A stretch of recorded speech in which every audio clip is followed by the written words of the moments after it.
Manchester United kembali menelan hasil buruk saat menjamu Crystal Palace di Stadion Old Trafford Minggu 2 Februari 2025 malam waktu Indonesia Barat. Turun dengan skuad terbaiknya termasuk Bruno Fernandes, Amad Diallo dan Alejandro Garnacho, Setan Merah malah kesulitan membongkar lini pertahanan The Eagles meski tampil dominan sepanjang laga.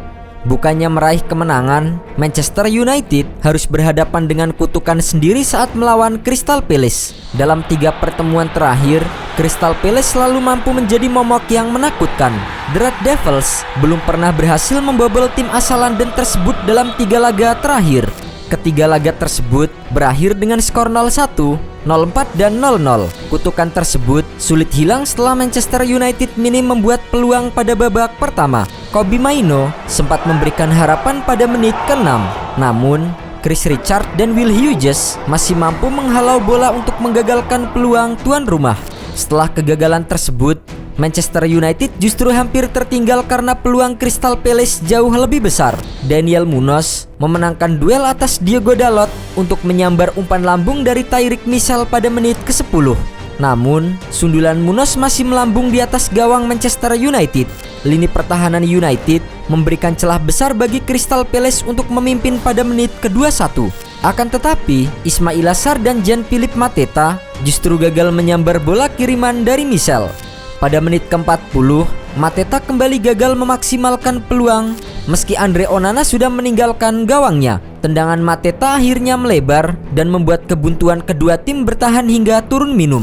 Di babak kedua, Manchester United kembali membuat peluang pada menit ke-55. Sundulan Harry Maguire diterima dengan baik oleh Manuel Ugarte yang langsung menembakkannya ke arah gawang Crystal Palace. Namun, ex-kiper Setan Merah Dan Henderson mampu menyelamatkan gawangnya dengan menggagalkan kesempatan dari Ugarte.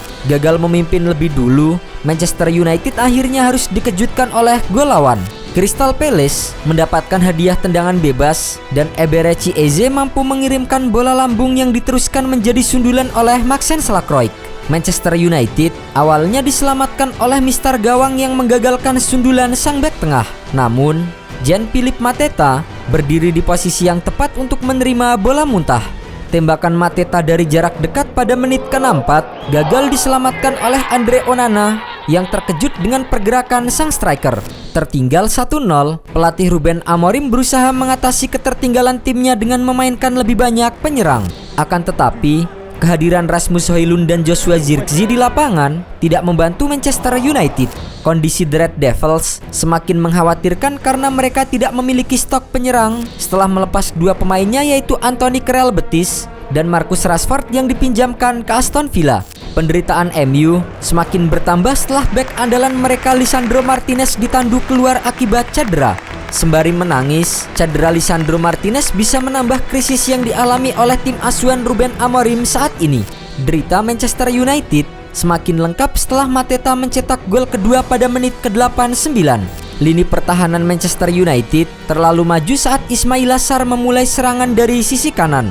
Melihat kotak penalti Manchester United yang kosong, Ismaila Sarr melepaskan umpan yang diterima oleh Daniel Munoz. Munoz segera melepaskan umpan ke Mateta yang dengan mudah menaklukkan Onana. Skor 2-0 tidak berubah hingga pertandingan berakhir meski wasit memberikan injury time sebanyak 9 menit. Manchester United harus menelan pil pahit kekalahan ke-11 mereka di Liga Inggris musim ini. Dengan kekalahan ini, MU harus turun ke posisi 13 klasemen, tergusur oleh Palace yang naik ke posisi 12 klasemen Liga Inggris. Setelah pertandingan, pelatih Manchester United Ruben Amorim sangat kecewa dengan kekalahan 0-2 yang diraih oleh timnya saat menjamu Crystal Palace.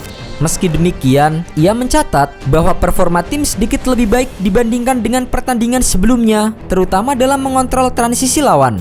Sepak bola bisa berubah dalam momen-momen tertentu. Saya akan mempersiapkan pertandingan berikutnya dan terus maju. Manchester United gagal mencetak gol untuk ke-18 kalinya di babak pertama musim ini. Statistik yang mencerminkan masalah serius dalam produktivitas tim. Mereka hanya mampu melepaskan 2 shot on target saat melawan Palace di Old Trafford. Selain itu, ini adalah kekalahan ke-7 MU dari 13 laga kandang di Liga Premier musim ini. Rekor terburuk mereka sejak musim 1893-1894. Amorim menegaskan bahwa tidak ada alasan untuk panik di hari-hari terakhir bursa transfer Januari. Kami berusaha keras untuk memperbaiki tim tanpa mengulangi kesalahan transfer masa lalu. Kami butuh perbaikan kecil, mencoba memenangkan poin demi poin.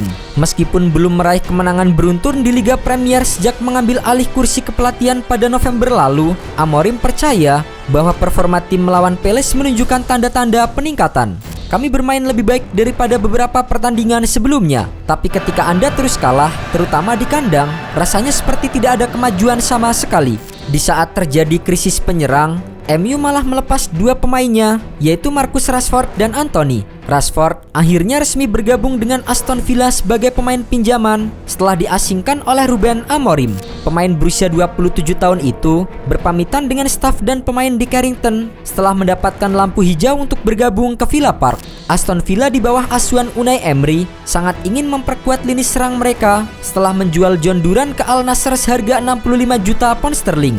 Marcus Rashford dijadwalkan menjalani tes medis pada Minggu 2 Februari 2025 waktu setempat setelah menyepakati kesepakatan yang tetap mempertahankan gajinya sebesar 325.000 pound sterling per pekan. Dalam kesepakatan tersebut, Manchester United akan menanggung 25% dari gaji sang pemain. Selain itu, Aston Villa memiliki opsi untuk mempermanenkan Rashford pada akhir musim nanti dengan nilai transfer sekitar 40 juta pound sterling. Sumber internal MU mengungkapkan bahwa Rashford telah diberitahu bahwa ia tidak akan mendapatkan kesempatan bermain di bawah kepemimpinan manajer Ruben Amorim. Marcus selalu mengatakan bahwa dia tidak akan bermain untuk klub Inggris lainnya karena kecintaannya pada Manchester United. Namun musim ini dia mulai berpikir untuk mencari peluang di klub besar Eropa. Sayangnya minat dari klub-klub besar tidak seperti yang ia harapkan. Aston Villa pertama kali menunjukkan ketertarikan sejak November tahun lalu. Kondisi ini membuat Aston Villa menjadi pilihan yang menarik bagi Marcus Rashford, terutama karena klub yang bermarkas di Villa Park tersebut mampu menawarkan dua hal penting baginya. Tawaran menarik Aston Villa itu berupa gaji yang tetap tinggi dan kesempatan bermain di Liga Champions di paruh kedua musim ini. Dengan kepindahan ini, Rashford berharap dapat menghidupkan kembali karirnya setelah mengalami musim yang sulit bersama dengan Setan Merah. Selain itu, Anthony yang lebih dulu pindah ke Real Betis telah memainkan debutnya di La Liga Spanyol dan tampil sebagai starter. Dalam pertandingan melawan Athletic Bilbao, Anthony bermain selama 72 menit sebelum digantikan oleh Abde Ezzalzouli. Tampil di kandang sendiri, Real Betis unggul lebih dulu lewat Isco pada menit ke-15. Berawal dari tembakan Anthony yang masih bisa diblok oleh kiper Bilbao, bola liar sukses dieksekusi Isco menjadi gol. Namun, Aitor Paredes sukses menyamakan kedudukan pada menit ke-33. Betis lalu kembali unggul sebelum turun minum, tepatnya pada menit ke-45+2. Di babak kedua, Athletic Club lagi-lagi berhasil menyamakan kedudukan lewat Oihan Sanchez pada menit ke-69. Ini menjadi debut Anthony yang tidak terlalu buruk setelah ia dilepas Manchester United karena minimnya kontribusi untuk tim.